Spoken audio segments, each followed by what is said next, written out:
আসসালামু আলাইকুম সম্মানিত দর্শক শ্রোতা, আপনাদের কি ব্যারিস্টার সুমনের কথা মনে আছে? হ্যাঁ, আমি তারই কথা বলছি, যে ছোট ছোট ভালো কাজ করে সেটা সোশ্যাল মিডিয়ায় প্রকাশের মাধ্যমে আমাদের সিম্পিথি পাওয়ার চেষ্টা করেছিল এবং সাধারণ মানুষের ইমোশনটাকে ক্যাপচার করে তিনি পরবর্তীতে এমপি হয়েছিলেন।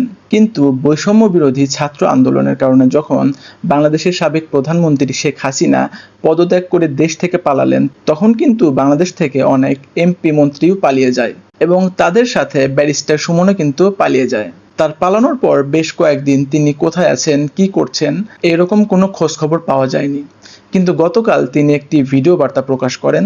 তো চলুন আমরা প্রথমে সেই ভিডিও বার্তাটি দেখে নেই এবং তারপর আমি আমার মন্তব্য দিব এবং আপনি আপনার মন্তব্য কমেন্ট বক্সে দিয়ে যাবেন। তো চলুন দেখা যাক। বিদেশে এসেও যে খুব বেশি এইসব চিন্তায় যে শান্তি দেয় তা না, কিছু অশান্তি নিয়ে মনে হয় বাকি জীবন পর্যন্ত, একেবারে কবর পর্যন্ত এরকম অশান্তি নিয়ে যেতে হবে।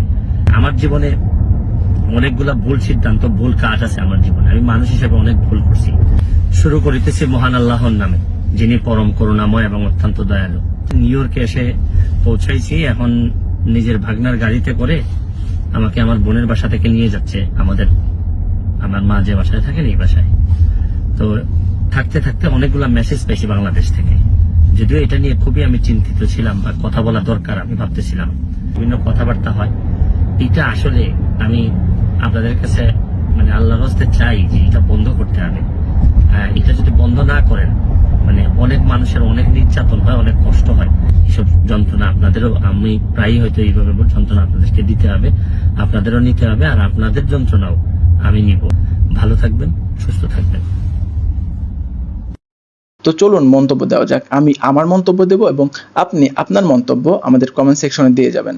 প্রথম কথা হচ্ছে, ব্যারিস্টার সুমন কিন্তু ছোট ছোট ভালো কাজ করে সেটা সোশ্যাল মিডিয়াতে ভাইরাল করে আমাদের সিম্পিথি অর্জন করেছিল এবং আমাদের ইমোশনটাকে ক্যাপচার করেছিল, যার ফলে পরবর্তী সময় তিনি যখন নির্বাচনে আসলেন, মানুষ কিন্তু নির্দ্বিধায় তাকে চেয়েছিল এবং বিপুল পরিমাণ ভোটে তাকে জয়যুক্ত করেছিল। এবং তারপর কিন্তু আস্তে আস্তে ব্যারিস্টার সুমনের রূপ বদলানো শুরু করে। যে সাধারণ মানুষের বিপুল পরিমাণ ভোটে তিনি নির্বাচিত হয়েছিল, জয়যুক্ত হয়েছিল, এবং পরবর্তী সময়ে তিনি ক্ষমতার জন্য সেই সাধারণ মানুষের কথাই কিন্তু ভুলে গেল। বৈষম্য বিরোধী ছাত্র আন্দোলনে আমরা দেখেছি যে তিনি কিন্তু ছাত্রদের পক্ষে একটি কথা বলেনি। তিনি সবসময় বাংলাদেশের সাবেক প্রধানমন্ত্রী শেখ হাসিনার পক্ষেই কথা বলে গেছেন। কারণ ছাত্রদের পক্ষে কথা বললে তার হয়তোবা যে চেয়ারটা, সেই চেয়ারটা থাকতো না, অথবা তার যে ক্ষমতা, সেই ক্ষমতাটা থাকতো না, অথবা তিনি বাংলাদেশের সাবেক প্রধানমন্ত্রীর প্রিয় যে একজন লোক ছিলেন সেটা হয়তোবা থাকতে পারতো না।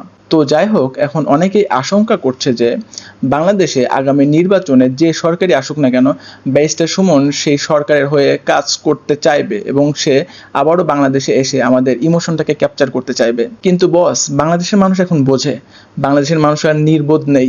বাংলাদেশের মানুষ এখন বোঝে যে কে ঝোপ বুঝে কোপ মারতে পারে এবং কে সুযোগে সদ্ব্যবহার করতে পারে। যাই হোক, ব্যারিস্টার সুমনের উদ্দেশ্যে আমার শুধুমাত্র একটি কথাই থাকবে, সেটি হচ্ছে যে যদি আপনি মানুষের জন্য কাজ করেন, ভালোর জন্য কাজ করেন, সত্যের জন্য কাজ করেন, তাহলে মানুষ আপনাকে কোনো না কোনো সময় অবশ্যই চাইবে। আর আপনি যদি শুধুমাত্র আপনার ক্ষমতার জন্য কাজ করেন, ক্ষমতা হারানোর ভয়ে মিথ্যার বিপক্ষে যেতে ভয় করেন, অথবা আপনার কোনো একটা উদ্দেশ্য নিয়ে কাজ করেন, তাহলে কিন্তু মানুষ সীমিত সময়ের জন্য আপনাকে চাইলেও পরবর্তী সময় কিন্তু আপনাকে আর কখনোই চাইবে না। যাই হোক, আজকের ভিডিও এই পর্যন্তই। বেশি কিছু বলতে চাচ্ছি না, অথবা বললাম না। আমি আমার মন্তব্য দেওয়ার চেষ্টা করেছি, আপনি আপনার মন্তব্য প্লিজ আমাদের কমেন্ট সেকশনে দিয়ে যাবেন। আপনাদের প্রত্যেকটি মন্তব্যই গুরুত্বপূর্ণ। এতক্ষণ আমাদের সাথে থাকার জন্য অনেক ধন্যবাদ। সবাই অনেক অনেক ভালো থাকবেন। দেখা হবে পরবর্তী ভিডিওতে। সেই পর্যন্ত ভালো থাকবেন, সুস্থ থাকবেন এবং আমাদের সাথেই থাকবেন।